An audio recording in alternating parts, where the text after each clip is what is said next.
Ինչից հասկանալ, որ ձեզ ցանկանում են աշխատանքից հեռացնել։ Երբեմն դա բացահայտ է արվում, բայց երբեմն էլ լուռ ու նուրբ։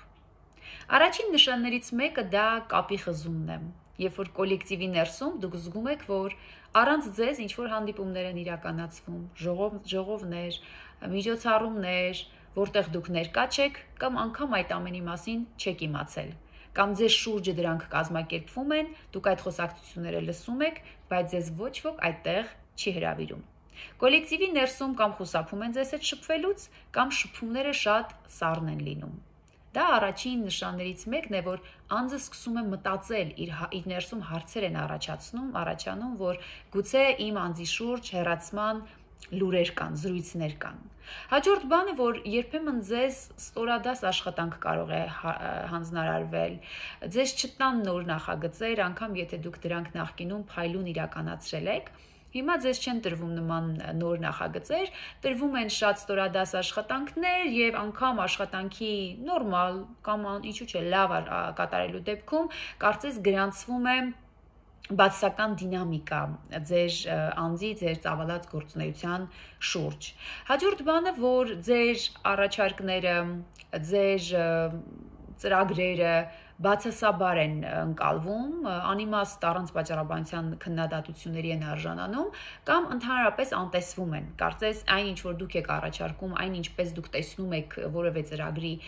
ընթացակարգը, ընթացքը, զարգացումը, դա կամ անտեսվում է կամ քննադատության է արժանանում։ Կամ երբեմն անտեղի քննադատությունների եք դուք արժանանում, հենց ձեր անձը, ինչ որ նկատողություններ, որոնք չափազանցեցված են։ Երբեմն էլ գուցե պայմանագրի փոփոխություն լինի, ձեզ առաջարկեն որևէ պայմանագիր ստորագրել, որը շատ ավելի վատ պայմաններ ունի, քան նախկինը։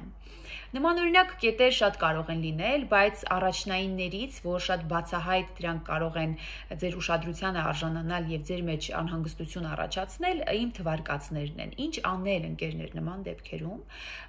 Կարող ենք մենք ունենալ մեր գործատուի հետ շատ բաց եւ անկեղծ զրույց առանց քննադատության։ Շատ կարեւոր է, որ երբեմն մենք ասենք, որ գիտեք, ես որևէ փոփոխություններ եմ նկատում իմ աշխատանքի շուրջ, աշխատանքից հետ կապված, եւ ինձ համար չափազանց կարևոր է թափանցիկ հարաբերությունները, անկեղծ լինելը, եթե կա ինչ-որ բան, որ ես պետք է իմանամ, գուցե ուղղելու համար, շտկելու համար կամ ուղղակի հասկանալու թե ինչ է ինձ սպասվում այս թիմում, ոնց որ ցանկալի է, որ մենք խոսենք։ Շնորհակալ եմ, որ ինձ լսեցիք, ինձ համար կարևոր էր մեր այս զրույցը, ոնց որ ես բաց եմ եւ պատրաստ եմ քննարկման, պատրաստ եմ ձեզ լսելու, բայց ես նկատում եմ այս փոփոխությունները եւ ակնկալում եմ ձեր կողմից էլ, որ ինձ հետ անկեղծ լինեք եւ եթե կա որոշակի ինչ-որ բան, որ պետք է ես իմանամ, ցանկալի է, որ ոնց որ դուք ինձ հետ անկեղծ լինեք եւ խոսեք, տարբերակ 1։ Տարբերակ 2, որ դուք ինքներդ կարող եք քննարկում ունենալ իրավաբանի հետ եւ հասկանալ դուք ինչ իրավունքներ ունեք, ինչպես կարող եք արձագանքել այս կամ այն իրավիճակում եւ դուք ինքներդ կարծես հոգեբանորեն պատրաստվեք ձեզ ինքներդ օգնելու, հասկանալու թե ինչ կարող են ձեզ հետ անել եւ ինչ կարող են եւ ինչ չեն կարող անել։ Հաջորդ բանը, որ դուք ինչու ոչ կարող եք փնտրել այլընտրանք, որ դուք նորից հոգեբանորեն ձեզ ապահով զգաք, այլընտրանքային աշխատանք դիտարկեք, ինչ կարող է լինել, եթե ես իրականում կորցնեմ այս աշխատանքը, ինչ պլան B ունենք, սա էլ է տարբերակ։ Պաշտպանվելու, պատրաստվելու նմանօրինակ իրադարձությանը կետերից մեկն է նաեւ, որ դուք ինքներդ կարողանաք պահել նամակները, հաղորդագրությունները, ձեր աշխատանքի այդ դինամիկան, դիտարկումները անեք եւ ձեր մոտ արձանագրություններ ունենաք, որ եթե հարց լինի, հարց բարձրանա, դուք կարողանաք փաստեր ունենալ եւ ինչու՞ չէ, նմանօրինակ այս վերջի կետի դիտարկումը նաեւ օգնում է, որ դուք երբեմն ձեր էմոցիոնալ զգացողությունները կարողանաք փաստերի հետ, կողք կողքի դնել եւ հասկանալ, որ գուցե այդ քննադատությունները, այդ դիտարկումները, այդ վերաբերմունքը ձեր անձի նկատմամբ իսկապես ունի փաստեր, որը որ ձեր կատարած աշխատանքն է, որը ցույց է տալիս, որ այո, այս վերջին ամիսներին օրինակ այս կամ այն բանը արդեն այսպես է գնում եւ դրա հետևանքով են այսպես վարվում, ոչ թե օրինակ ցանկանում են ինձ հեռացնել։ Այսինքն փորձեք ձեր էմոցիաները փաստերի հետ զուգահեռներ տանել եւ հասկանալ, ինչքանով եք դուք ճիշտ զգում, ինչքանով փաստերը եւ ձեր զգացումները համընկնում են։ Եվ այստեղ շատ կարևոր հարց է բարձրանում, արժե արդյոք մնալ այնպիսի կոլեկտիվում, որտեղ ձեզանից ցանկանում են ազատվել։ որովհետև երբեմն մնալը շատ վնասակար կարող է լինել, անգամ եթե դուք կարողանում եք դիմանալ։ Դրա համար շատ կարևոր է, որ դուք ինքներդ հարց տաք ձեզ, ինչ է տալիս ինձ այս թիմում մնալը, ինչ եմ ես այստեղից ստանում, ինչպես է ազդում սա իմ ինքնագնահատականի վրա, այս միջավայրը, մերժողական, արհամարող, անտեսող վերաբերմունքը ինչպես է ազդում իմ անձի վրա, որովհետև երբեմն նման մթնոլորտում աշխատելը հոգնածություն է անձի մոտ բերում եւ ինքնագնահատականը հարվածի տակ է մտնում։ Դրա համար մի պահ պետք է գիտակցեք, տաք ձեզ այս հարցերը, ինչ եմ ես ստանում այս աշխատանքից,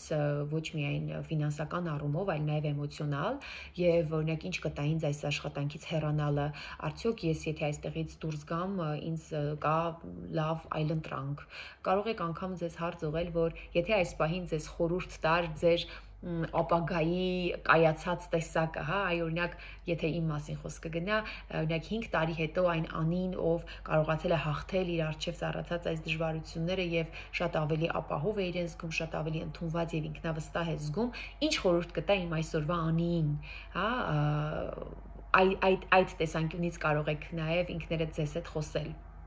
Եվ ասեմ, որ լինում են դեպքեր, որ արժե պայքարել կոլեկտիվում, որովհետև դուք տեսնում եք, որ այդ թիմի մեջ կան մարդիկ, ովքեր ձեզ աջակցում են, ովքեր ամեն դեպքում ձեր կողքին են, ձեզ սիրում են եւ պատրաստ են ամեն բան անել, որ դուք մնաք այդ թիմում։ Եթե կա նման ռեսուրս, այո, ինչու ոչ, կարելի է պայքարել։ Լինում են դեպքեր, որ անձը ինքը կարող է հասկանալ, որ ամեն դեպքում կա հնարավորություն, որ ես կարողանամ վերադարձնել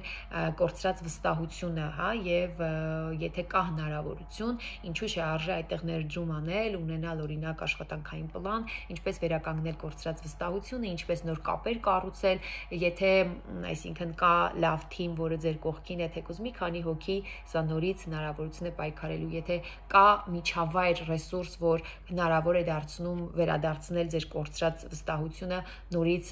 կարող եք փորձել մնալ, շարունակել մնալ, եթե որ դեպքում էլ կարելի է մնալ, եթե դուք իսկապես զգում եք, որ այս աշխատանքը ձեզ շատ մոտ է եւ այնինչ որ դուք կարողանում եք ստանալ այս աշխատավայրում, այս թիմում, ուրիշ ոչ միտեղ գուցե հնարավորություն չունենաք ստանալու։ Այդ նմանօրինակ վերլուծությունները եւ հարցերը կօգնեն, որ դուք առաջնորդվեք ոչ թե վախից ելնելով, այլ իրականում ձեր անձը քննելով եւ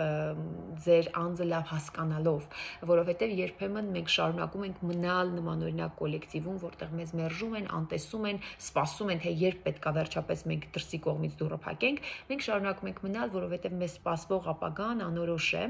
եւ այդ անորոշությունը մեզ համար շատ վախենալու է։ Դրա համար մենք շարունակում ենք մնալ։ Դրա համար ընկերներ, ես առաջարկում եմ, որ երբ որ մենք նմանօրինակ հարցերի առաջ ենք եւ որոշում պետք է կայացնենք, փորձենք հասկանալ մեր վախերն են մեզ առաջնորդում այս պահին, թե իրականում կան շատ ռացիոնալ հիմնավորումներ, որոնց պատճառով մենք ամեն դեպքում ցանկանում ենք մնալ այս կոլեկտիվում եւ պատրաստ ենք ամեն գնով պայքարել դրա համար։ Շնորհակալություն, որ ինձ լսեցիք, եթե կլինեն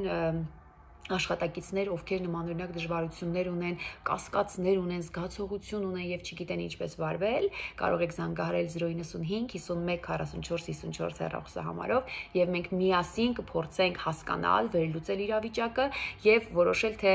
որ որոշումը ձեզ համար ավելի կառուցողական, ավելի դրական եւ ավելի ձեզ ծաղկեցնող եւ առաջ տանող կարող է լինել անկման ներքև քաշելու